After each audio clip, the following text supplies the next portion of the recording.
Lalu apa nih kerugian yang bisa ditimbulkan dari transaksi sewa operasi? Nah, tadi kan berarti kalau diilustrasikan menggunakan ekuitas menyewa mesin fotokopi, jika si ekuitas semuanya itu aset tetapnya sewa, tidak pernah membeli, maka di laporan musik keuangan tidak akan pernah dilaporkan aset tetap. Yang ada hanya aset lancar saja, karena dia tidak pernah membeli jenis aset tetap yang berwujud. Lalu jika suatu saat si penyewa tersebut si yang menyewakan mengalami kerugian, atau si barangnya itu rusak, atau masa sewanya habis dari mesin fotokopi tersebut, maka hal ini menjadi kendala sendiri bagi ekuitas, karena di sini ekuitas tidak akan bisa melanjutkan kegiatan operasionalnya, karena kegiatan operasional kan akan didukung dengan mereka memiliki aset tetap. Kalau seperti yang tidak memiliki aset tetap, berarti kan mati tidak akan beroperasi lagi. Maka dari itu keberlanjutan aktivitas tersebut akan terganggu jika si entitas selalu melaksanakan jenis sewa operasi dan tidak pernah membeli aset tetap. Lalu yang ketiga, alat khusus sulit diperoleh, seringkali lebih mahal. Contohnya setum kan mahal juga ya, tapi karena di sini jarang, maka si perusahaan lebih memilih menyewa setum. Tapi kalau sepertinya kegiatan utamanya itu memperbaiki jalan atau jasa marga kan merupakan perusahaan yang membangun jalannya. Kalau sepertinya jasa marga tidak pernah membeli dan tidak memiliki setum atau alat berat yang untuk memperbaiki jalan, semuanya nyewa, berarti kan kegiatan utama itu mati kalau sepertinya sistemnya sudah tidak dilaksanakan lagi. Maka dari itu lebih baik kalau sepertinya aset tetap tersebut digunakan untuk kegiatan utama, maka lebih baik dibeli saja daripada menyewa. Yang selanjutnya, tadi kan penggunaan terbatas.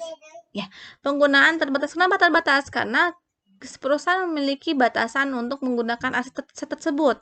Karena kan ada dibatasi dengan nyewa. Karena tidak yang menyewa barang tersebut bukan hanya kita, melainkan orang lain juga pasti menyewa dari barang tersebut. Maka kalau menggunakan sewa operasi itu bisa membatasi penggunaan aset yang kita lagi sewa. Lalu yang terakhir, tidak dapat dijadikan jaminan bank karena barang yang dipakai itu bukan milik kita, sehingga jika kita yang membutuhkan penambahan dana dari pihak ketiga, salah satu contoh dari bank, maka kita tidak bisa melaksanakan pinjaman tersebut karena ketika kita mengajukan pinjaman, otomatis ada jaminan yang harus diberikan oleh kita kepada pihak ketiga. Dengan demikian, kalau sepertinya aset tersebut semuanya sewa, maka kita tidak bisa melakukan pinjaman ke pihak ketiga.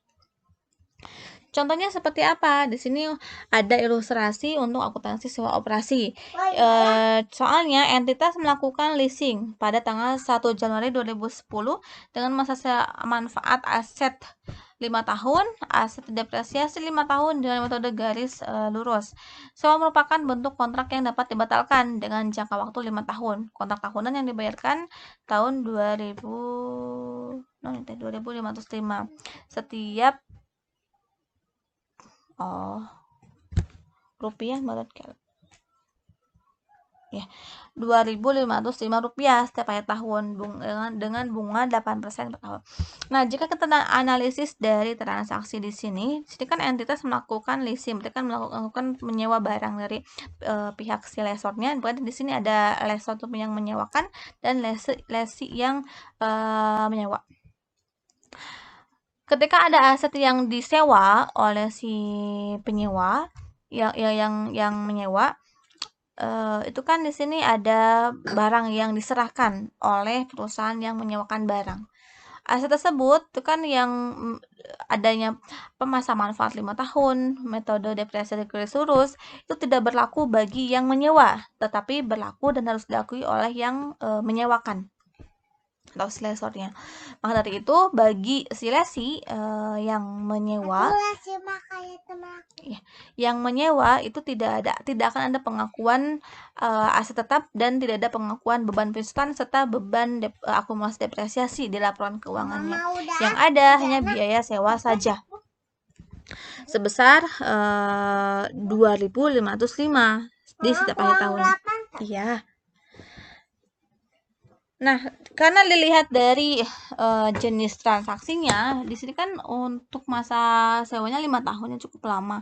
Tapi kalau dia dari bentuk kontraknya ini, si perusahaan bisa membatalkan dalam jangka waktu 5 tahun ini. Nanti bisa kalau sepertinya sudah di kontrak 5 tahun, tapi di pertengahan tahun yang pertama sudah tidak ada kendala, maka si resi itu bisa membatalkan perjanjian sewanya dengan lesor. Maka dari itu jenis transaksi ini meskipun jangka waktunya lama, tapi karena di akhir ada penjelasan tambahan bahwa bisa dibatalkan, maka termasuk ke dalam sewa operasi. Si lesi itu hanya mengakui adanya biaya sewa dan adanya pengeluaran kas saja, tidak perlu adanya pengakuan aset tetap dan beban pensiunan serta akumulasi pensiunan. Maka dari itu bagi lesi ya, bagi perusahaan yang menyewa itu nanti transaksi ini akan berpengaruh ke dalam laporan laba rugi saja di bagian laba serta laporan posisi keuangan di bagian kas. Kalau sepertinya si sewa tersebut belum bisa dilunasi, maka akan timbul hutang yang nantinya akan dilaporkan di laporan posisi keuangan bagian kewajiban.